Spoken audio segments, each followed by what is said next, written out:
கடலூர் மாவட்டம் காட்டுமன்னார் கோவில் சட்டமன்ற தொகுதியில் மதசார்பற்ற முற்போக்கு கூட்டணியின் சார்பில் போட்டியிடும் விடுதலை சிறுத்தைகள் கட்சியின் வேட்பாளர் பொறியாளர் ஜோதிமணி வர்த்தக சங்கம், ரோட்டரி சங்கம், ஆசிரியர் சங்கம் உள்ளிட்ட 21 சங்கங்களின் நிர்வாகிகளை தனியார் திருமண மண்டபத்தில் சந்தித்து பானை சின்னத்திற்கு வாக்குகளை சேகரித்தார். இந்த கூட்டத்தில் பேசிய வேளாண் மற்றும் உழவர் நலத்துறை அமைச்சர் கே பன்னீர்செல்வம் அனைத்து சங்க நிர்வாகிகளிடம் பானை சின்னத்திற்கு வாக்களிக்க வேண்டுமாய் கேட்டுக் கொண்டார். முதலாக உங்களை எல்லாம் சந்தித்துதான் தேர்தலை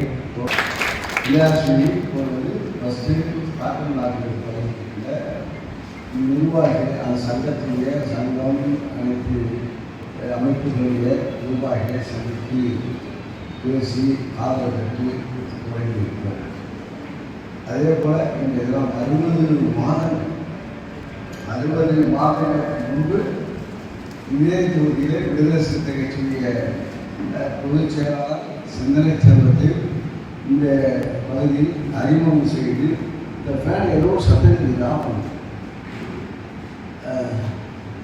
சிந்தனை செல்வத்தை அங்கே அறிமுகப்படுத்தி உங்கள் முன்பாக அவருடைய ஆட்கள் அவர் செய்த உதவி அதற்கு நான் கைமாறாக செய்ய வேண்டும் என்ற நிலையை இதில் திமுக ஒன்றிய செயலாளர் முத்துசாமி, பேரூராட்சி மன்ற தலைவர் கணேசன் மூர்த்தி, விசிக மேலிட பொறுப்பாளர் குணவழகன், விவசாய பாதுகாப்பு சங்க மாநில செயலாளர் பசுமை வல்லபன், மாவட்ட துணை செயலாளர் சக்திவேல் ராவணன், மாவட்ட செய்தி தொடர்பாளர் நாகராஜன், நகர செயலாளர் மகேந்திரன், ஸ்டைலோ கார்த்திக் மற்றும் கூட்டணி கட்சி நிர்வாகிகள் கலந்து கொண்டனர்.